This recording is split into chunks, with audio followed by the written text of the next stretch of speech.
As always, it is my pleasure that you join me for today's podcast of Second Chance Coaching.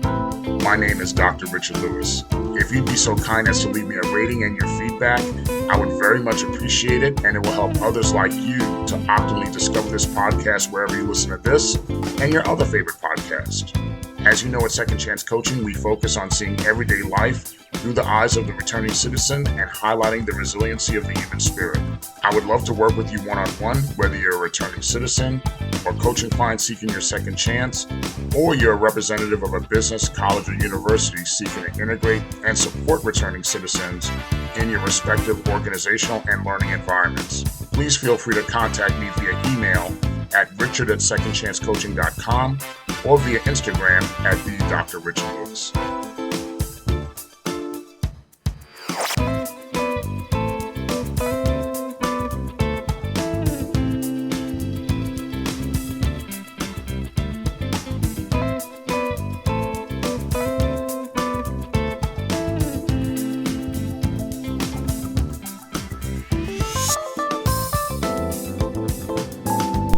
Welcome again to another edition of Second Chance Coaching.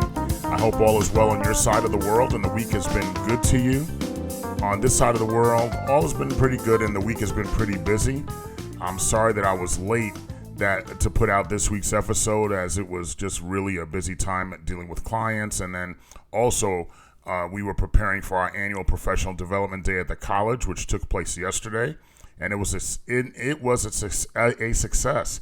It was the first time since February 2020 that we were having the professional day in person, and it just seems that everybody was just happy to be able to do this type of an event in person without the separation of Zoom or Teams or technology. It was good to just be around each other.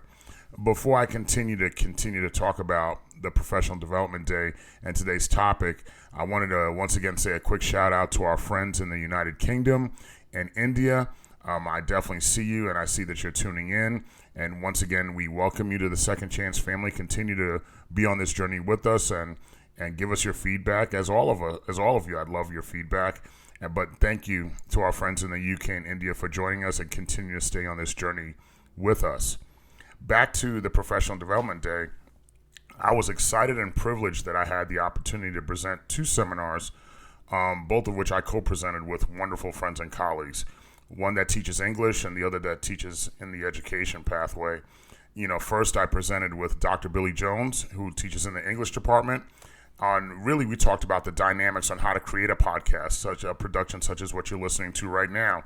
My friend Dr. Jones hosts his own podcast, he has two podcasts, which is called Fright Talk and Everyday Folks Radio, which can be found on Apple Podcast and most podcast platforms like this podcast could be found. I then presented with Dr. Richard Polito, who teaches in our teacher education program, and we presented on the process of making the decision to obtain one's doctorate degree and what that journey would be like in getting your doctorate. A lot of times, one could get so caught up in their everyday functions, and that there's not always a great deal of time to connect with the folks across the college you get along with. You see each other on Zoom meetings, see their names in emails and Microsoft Teams. And I could tell you in both of those presentations, and just the day all the way around the board, even when we had community time day, almost like a community bonding time, the Professional Development Day not only serves as an opportunity to learn new skill sets amongst colleagues to see what their gifts and talents are in and reinforce what we do at work, but it also shared our expertise, in those different skill sets, in those different arenas. It allowed us to get together with people that we get along with, but we really don't often see. And obviously, it gave us the opportunity to continue to build those sustainable relationships with them. Now, as it pertains to relationships, a week and a half ago, one of my day one best friends from elementary school, we're like little kids, he celebrated his 52nd birthday, and he had a family dinner at a local restaurant here in South Florida. But because I work at my evening job on Sunday evening, I was unable to attend the event. And believe me, we'll have to make up that dinner and that get-together another time soon. But I really hated to have missed his dinner because as much as I need to work, my choice would have been to kick it with him and his family rather than be at work. So with that said, you're probably saying then, Richard, you say you'd rather be at the dinner, you'd rather be kicking it with your friends, then why didn't you go? And that particular night, I was covering for another guy at work who wanted to take his son, who he had weekend visitation with. He's divorced, to a father-son event on that Sunday. It made me really think about those times when I was with Namdi doing father-son bonding, like playing pool and things of that nature, play video games. And when I looked at my coworker as far as what he wanted to do with his son, I just couldn't say no to that type of request. Now, when I say that, I definitely don't share that to make me seem like some kind of superhero, because I'm not. I'm really just a father supporting another father to be the superhero to his child. Now, who can't support that? I know I couldn't have said no to that. As I said in the past, Julian and Namdi, when we had those conversations, they would always share with me that all the memories that we shared, the primary thing they always remembered were the memories we shared, the times we spent together, not money that I spent or gifts that I gave.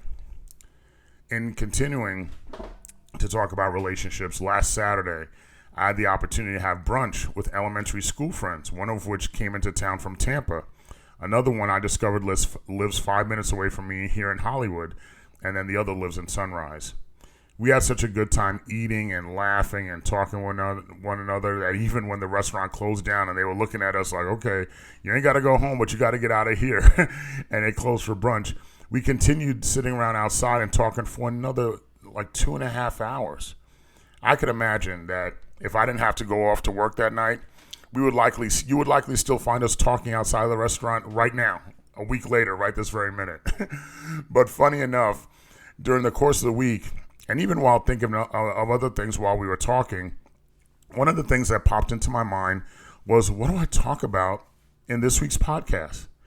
It was almost immediate when I was sitting with friends, thinking about missing my friend's birthday and my coworker being there for his child. It made me think about the effect that healthy relationships have on our everyday lives. When thinking about healthy relationships and healthy communication in the relationships we have, I thought about the conversations I recently had, and those, and really about those conversations, and those conversations included, being intentional about being in touch. The conversations I was having with friends, conversations I was having with friends at that moment and other friends during the course of the week. And I really thought about, like I said, it was to be intentional about being in touch. And really, as how we get older, we really see that life surely becomes shorter, which should have us cherish this time even more. But even if you're not getting older, life is short. You want to cherish it. But I think there's something about when you get older, you really notice that a little more. The maintenance of healthy relationships, whether platonic or romantic, is just so very important as it contributes to our well-being. That well-being is crucial in our everyday lives, and it is crucial in your reentry journey. Funny enough, the woman I was dating during my initial time of reentry, when I first came home, used to always talk about her being independent and the importance of her being independent and not needing anyone. And I would always debate her on that, especially when, I was at the beginning of my reentry journey. Because as human beings, we are an interdependent species, and we have a desire to be close to other people and build relationships. When one is incarcerated, one may feel that there's no other punishment that could apply to you. Once you're incarcerated, you're locked up. There's nothing else that one could do to you. But the continuous punishment and discipline that's executed while you're incarcerated, and that's most utilized, is solitary confinement or cell confinement. Why is that? Even the prisons know that to restrict or to remove contact from other human beings is a significant punishment you could apply to someone because of our desire to be connected with one another. Going back to that young lady I was dating over 20 years ago, I do not know what she was going through at the time, but she always wanted to preach and proclaim her independence. But she always interacted and spoke with her parents and siblings all the time. They lived out of state. And I didn't think there was anything wrong with that. I thought it was great that she did that. But then she would turn around and be critical of me living with my family, even though I was on parole, just starting out my reentry journey. And I don't know if she was trying to make a point, trying to be passive aggressive. I have no idea.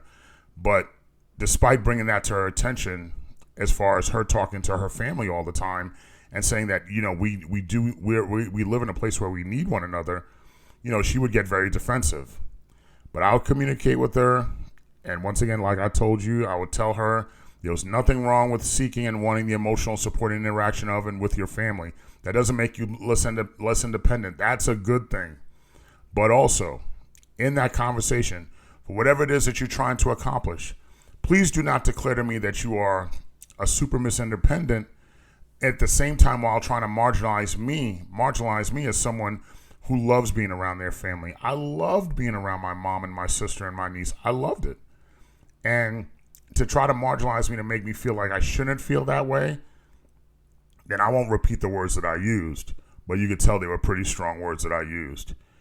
But you're criticizing me for wanting to do that, for loving that, for wanting to be around my family? Needless to say, I don't have to give you the ending of it because you know the ending. It created a great deal of arguments, and obviously we're no longer together.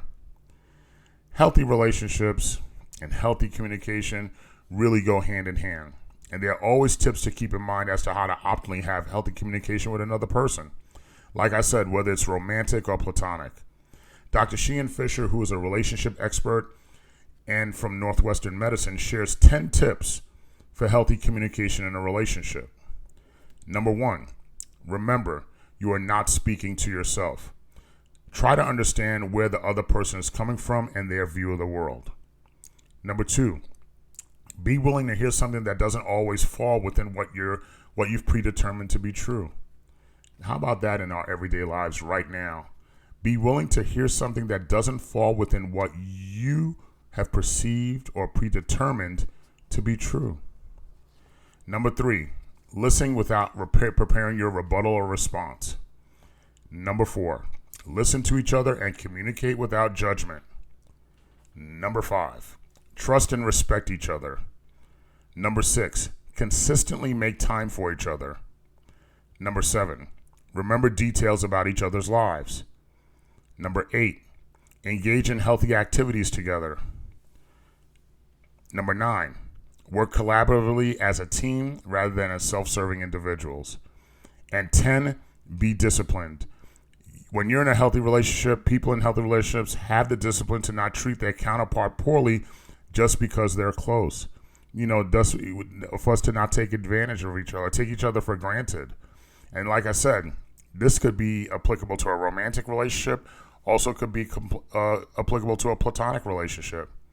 Now, those 10 tips that we just talked about healthy communication. Healthy communication, as we have said, leads to healthy relationships, which is beneficial for you, me, for all of us. Dr. Fisher also shared with us the 5 benefits of those healthy relationships. And those benefits are as follows.